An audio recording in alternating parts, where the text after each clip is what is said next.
História do mosquetão.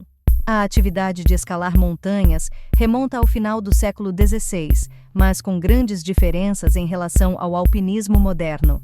As primeiras escaladas, como a do Mont Blanc em 1786, eram muitas vezes realizadas apenas com trekking até o cume e, embora contasse com inúmeros desafios, era realizada com o mínimo de técnica possível.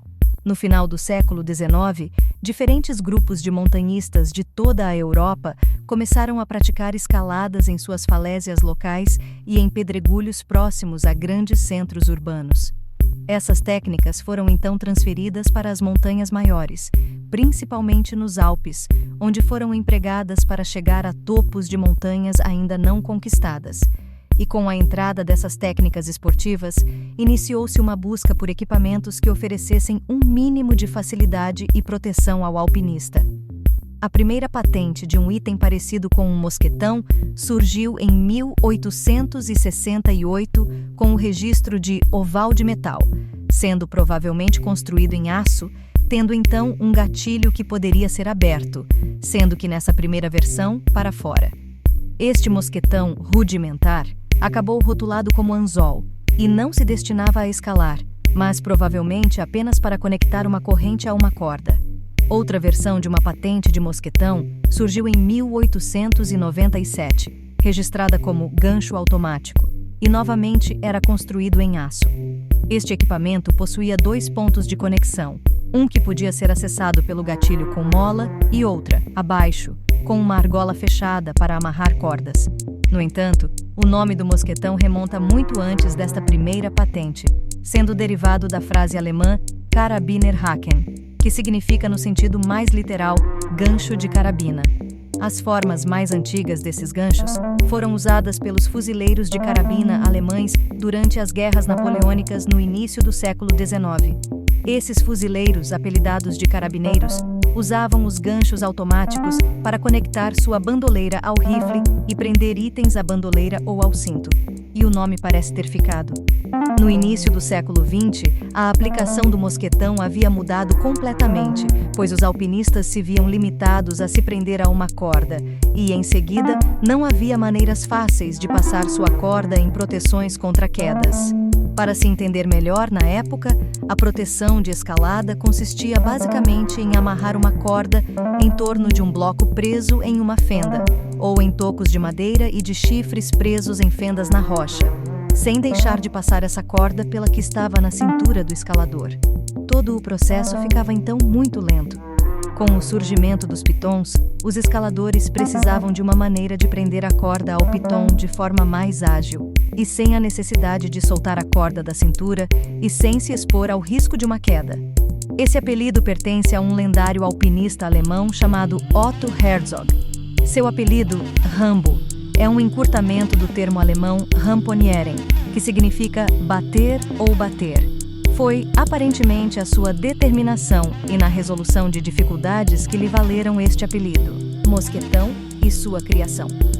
Rambo Herzog teve a ideia de usar um Karabinerhaken durante sua escalada por volta de 1910, quando ele viu uma brigada de incêndio de Munique usando estes clipes ovais, fabricados em aço em seus cintos. Ele adotou a ideia, criando o primeiro mosquetão de escalada do mundo. Embora as primeiras versões de sua invenção não fossem confiáveis, os gatilhos eram feitos para serem facilmente abertos com uma mão, mas não ficavam bem fechados durante a subida. Seguindo os fatos históricos, verificamos que no início do século passado, uma empresa localizada em Munique, na Alemanha, produziu um dos primeiros mosquetões específicos para uso em altura, para proteção em escadas pelos bombeiros, que pesava 130 gramas. Os mosquetões atuais pesam menos de 20 gramas. Mas foi por volta do início da década de 30 que finalmente foi utilizado o alumínio na fabricação dos mosquetões, através das mãos do escalador francês Pierre Alain. Sem dúvidas, um dos mais importantes nomes da história da escalada em todo o mundo.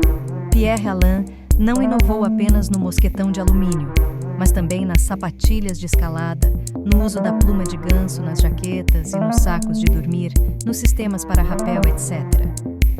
Podemos falar que se Pierre Alain não tivesse decidido escalar quando jovem, muito provavelmente a escalada não estaria no mesmo nível atualmente.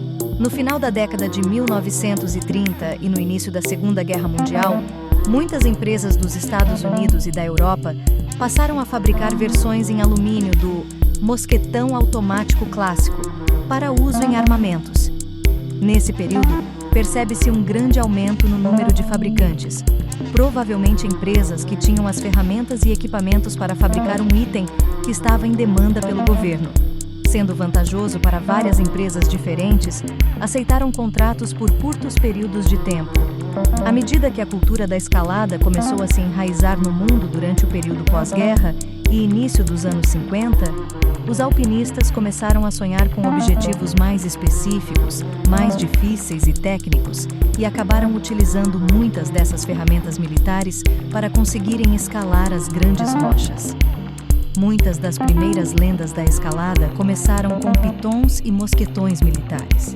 No entanto, em 1957, um alpinista americano havia decidido que havia demanda e necessidade de algumas ferramentas muito específicas para o alpinismo.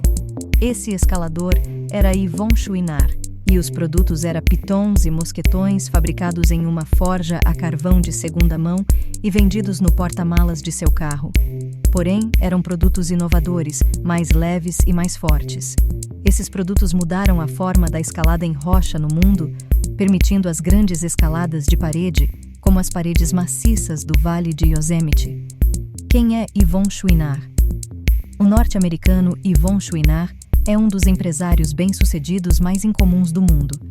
Como escalador e aventureiro, ele colaborou com a evolução dos equipamentos de escalada, principalmente nas décadas de 1960 e 1970. A empresa de Yvon Chouinard, posteriormente, foi adquirida pelos funcionários da empresa e recebeu o nome de Black Diamond. Ao longo dos anos 70, 80 e 90, foram criadas muitas variações diferentes do mosquetão. Foram testados inúmeros projetos estranhos com padrões retorcidos ou uso de alumínio oco. Atualmente, os engenheiros ainda exploram novas ligas de metal e diferentes formas para diminuir o peso e aumentar a resistência. Porém, ainda hoje, a grande inovação do mosquetão, e que permitiu o avanço da escalada, foi a de Alain Pierre, com a utilização de ligas de alumínio em sua produção. Se você gostou do conteúdo, ative o sininho, curta e compartilhe nosso canal.